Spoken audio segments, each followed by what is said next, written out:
Welcome to episode 2, Monday Talks with Marshall. I hope you all watched episode 1. If not, go back and watch it on my page and come back and watch this video. So I'm going to give you permission to stop this video, go back to the first video, watch that, and it's going to all tie itself together. So, go.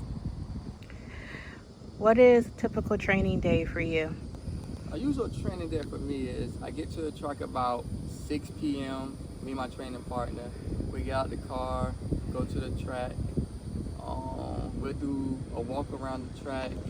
Then after our walk, we'll do maybe a jog down the 100 stretch and back. Then we'll go through our drills.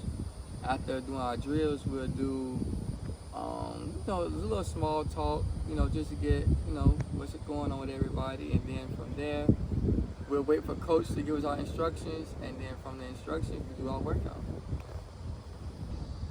And after we would finish our track workout, we would go to the gym where we get our lift in. And after our lift, we would go get some nutrition, some food, stretch, and go home for the day. What kind of diet and nutrition plan do you follow to maintain peak performance? I personally just don't eat pork anymore. I eat rice, beans, potatoes, a lot of vegetables and fruit, no fast food, and no supplements. So I don't take protein powders or anything like that. I believe in getting my nutrients and my protein through my foods and what I eat. What role do coaches and teammates play in your development? Coach and my teammates play a big role in my development. First with Coach holds me to a high standard. He doesn't allow me to take days off. He doesn't allow me to take reps off. He wants the very best out of me, and that's my job as his athlete, to give him the very best, even if I don't feel like it. Because there's days that I don't feel like coming to practice. I'm human. But with his coaching and his coaching environment and his philosophy, it's like, all right, even on them days I don't feel like coming to practice or don't feel like really doing anything, it's like the environment and the high standard that we hold each other to, it's like, all right, now we here, so now let's get it.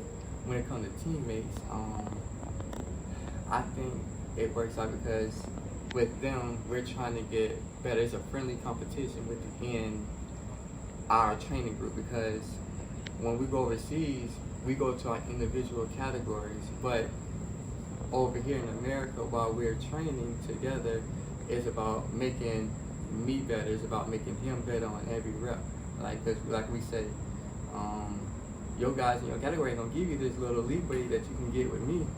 They're gonna try to destroy you. So I think we keep our friendly competition of, oh, I'm gonna destroy him today, but at the end of the day, when we get out of practice, hey, we laughing, kikiing, and having a really good time. So I feel like it's like a family. That's the better word for it. It's a more family feeling and family environment inside of our training group, with each of us holding each other accountable and holding ourselves to a high standard.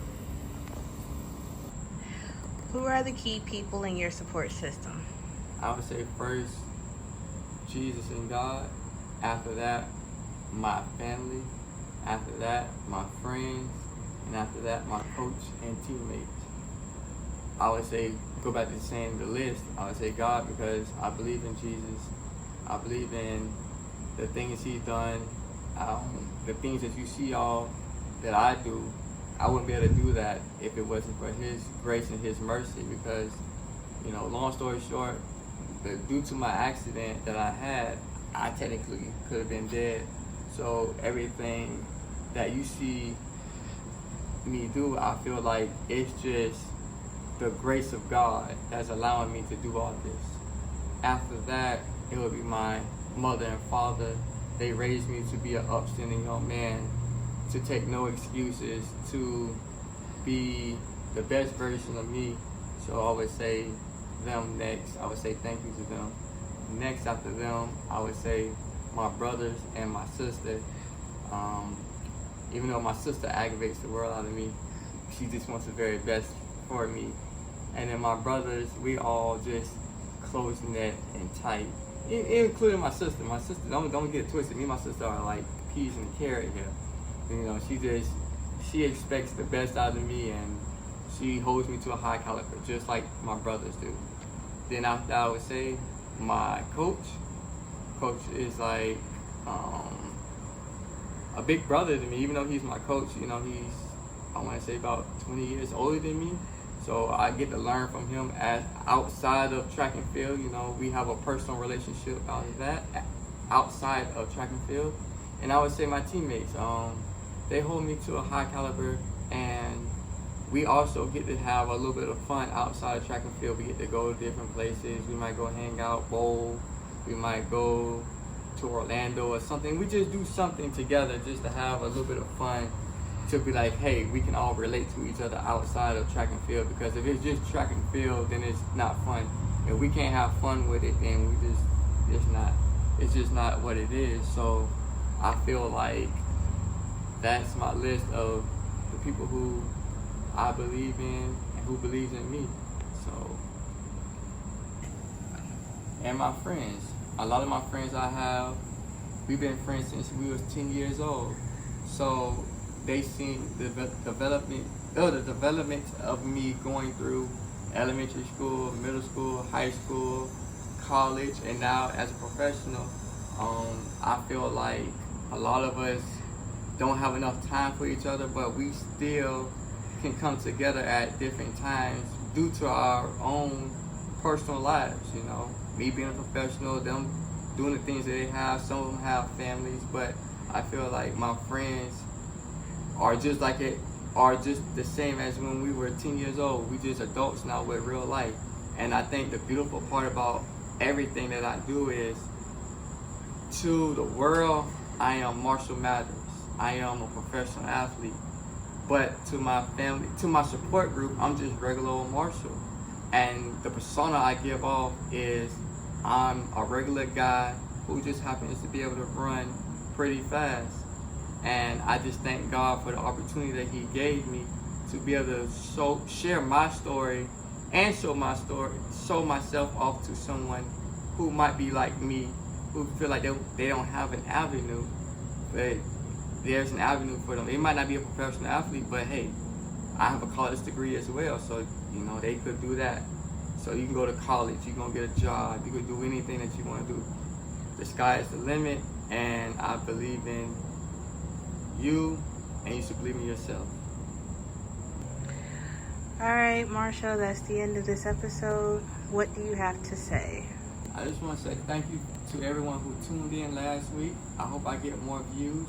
I plan on posting this video at 10 a.m. Eastern time, so it will be up there so you all can see it.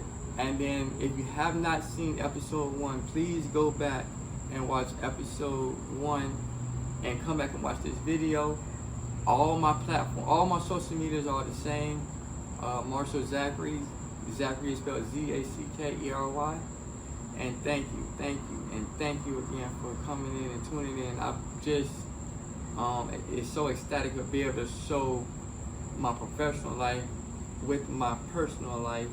And you know, like I said before, I'm sorry it took me 7 years to bring you all in, but now I feel like I have the knowledge and I have learned so much. So now I feel like I can share everything I have learned with you all. Thank you, and see you next Monday.